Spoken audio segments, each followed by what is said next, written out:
Hi everyone, delonewolf here and welcome back to the Sunday recap, my weekly vlog where I talk a bit about my last week in games. And as always, we'll start with EVE Online, where I played, well, probably a little bit less than average.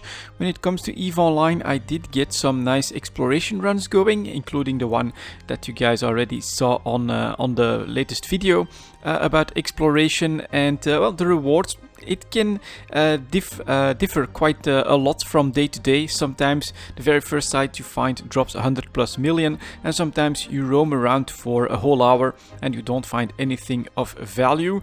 I must say though that I have been using the all-in-one Ishtar, and doing the data sites is worth it to get at least some income from your exploration runs. They're pretty fast, especially now that I actually put a micro warp drive on my exploration Ishtar as well. And most decryptors go for 500,000, and then some are like 1 million, 1.5 million. So there's definitely been a bit of a comeback, I think, in the value of these high-sec data sites, and I'm not skipping those anymore. I'm definitely doing them. Relic sites, they're usually not worth the hassle at this point, unfortunately.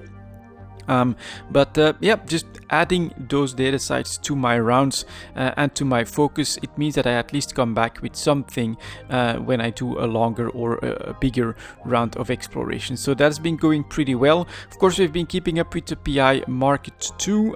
Big comeback on coolants when it comes to the price, so I'm definitely going to have to empty my planets one of these days and try to sell that at this high price.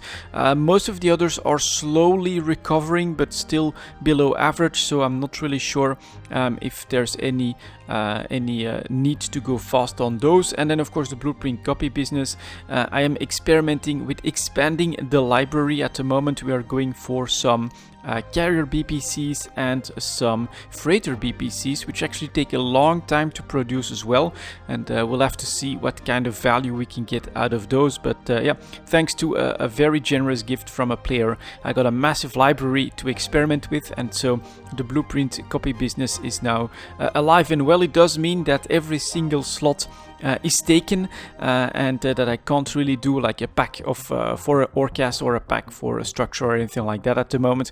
I'm really focusing on trying to find those that make me the most ISK, and that's gonna take a little bit of time because it was definitely a pretty damn big library to go through. Next to that we have Vegas, of course, that's going on like pretty much right now, or is almost over at the point of making this video. No real big announcements there, like no expansions, no trailers, no roadmap even, just the fact that it's kinda there, I think is the way I look at it myself. But I must say the talks from CCP Rise have been pretty good and actually full of concrete information, although it is basically on a completely different development cadence than an expansion a year, or at least a couple of big releases a year or anything like that. It's much more on a small scale, trying to get stuff done in pretty short order to try and shake up the meta and try and bring EVE Online in a better place. And lots of the focus from development, of course, is actually going to NPE, new player experience, so I'm curious to see what all those teams are going to come up with. But yeah, I especially thought it was pretty interesting when it comes to the idea of having an anti-capital mine, no, not mine, but bomb. And then the problem was, well, do we want to give that to stealth bombers? Well, I say yes, because I have an investment in stealth bombers. It would be nice to have to make some ISK on that, but I understand that it's not the best choice. Then they were thinking perhaps give that to battle cruisers, battleships, something like that, and then I felt like it was out of place. Well, my idea would be, what about like a sort of a mine that you deployed out? That would fit better on those slower battleships, battle cruisers. They would need to risk getting in the middle or right next to the capital that they want to bomb, and then it would also make sense that you don't have to give that a massive damage component itself, perhaps still some damage at least, but you can also have like a debuff that it applies, like less resistance, less HP, maybe even other things as well. It could be cool to have that as an alternative. I don't know, it just got me thinking, what would I do rather than create a new ship class very specific for anti-capital bombs?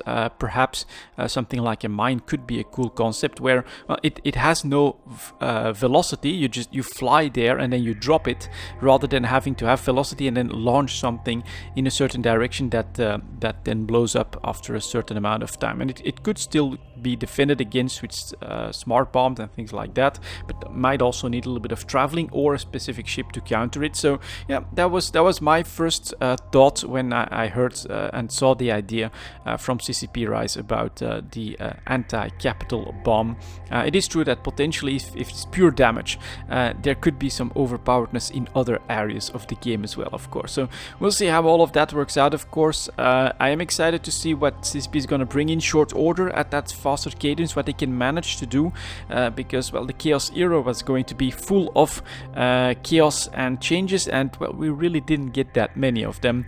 But we'll see how it works out, and we'll keep you guys up to date as always. Next up, I've got a little bit of Path of Exile, so I kept playing a little bit more with the second minion witch that I created, focusing a little bit more on tanking capabilities, brought her into maps, and at this point I think I'm level 82 or 83 or something like that, and I'm running like tier 7, 8, and the highest that I've done is tier 9 maps. It is starting to be challenging there when it comes to my ability to tank the damage on some occasions, but most of the time we're doing absolutely fine. And I do think that there's lots of room to improve my gear, but that would take active trading and really hunting for very specific pieces. So that is basically, I think, where I want to stop, but it has confirmed that the build that I went with here does seem to work very well, even in like later game content, and it's basically what I'm planning to do for the next league. So I'm not going to push any further anymore for this switch. I might explore some other characters there. I've been playing together with my brother a little bit as well, but because it's basically his first time trying Path of Exile during this league.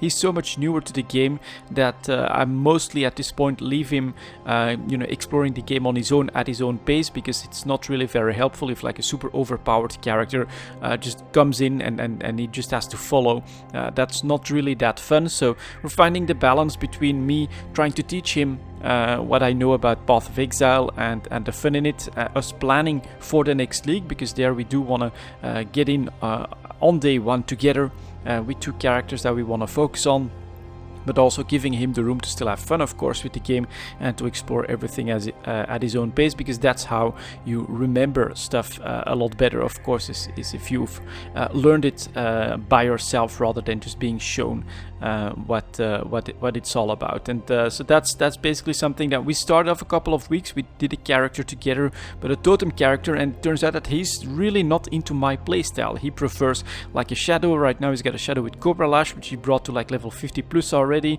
and he's looking into melee builds and things like that.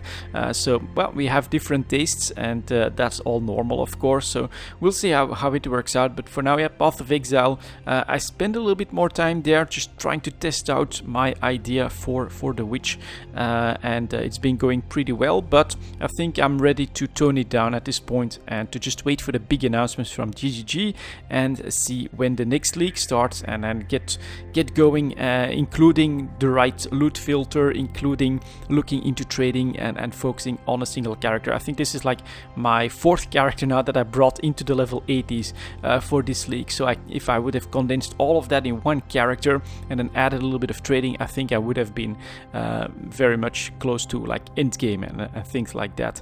So I think it is possible, but I just need to make the concerted effort to also learn some new stuff when it comes to Path of Exile, and that's gonna be in the next league, I think.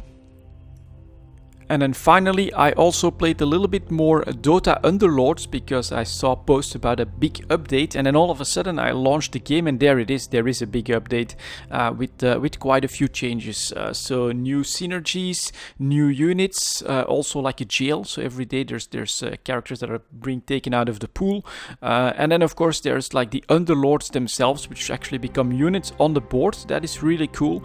I do think that at this point the female one is a lot stronger than the fire magey other one, and that does mean that you quite often like go against 6 of her and 2 of him, which might give room for some interesting meta picks, but it also didn't increase complexity, or I think the way the meta is going to be formed by that much, because those Underlords so far at least don't seem to really synergize that well with picking certain classes or certain types of heroes or things, or Underlords or things like that, because their abilities are just added. You do have to unlock some of those extra talents that you can then have, but they're basically mostly buffs to the character itself, and so you can have like a summoner route or a damage route or a support route or things like that, but you know, having knights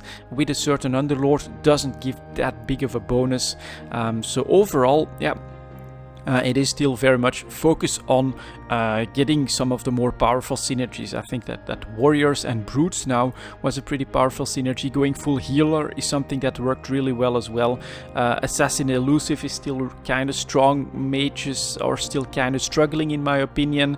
But it's interesting. I actually am enjoying the game, especially when I don't have that much energy. Actually, you don't have to do that much except build up the army, and then you've got all the rounds where, you know, you can try to find the more effective ways that they can synergize, and just, you know, think a little bit about what you want them to do, not exactly micromanage too much stuff. And I'm actually enjoying that at the moment. So we'll see if I, for instance, try to keep up with the daily challenges, or how it's going to be. But yeah, Dota Underlords, there's definitely a little bit more gameplay of that coming as well, because I'm actually having some fun reconnecting with the game after this big update. And that was my last week in games, guys. Thank you very much for watching, and I'll see you all next time.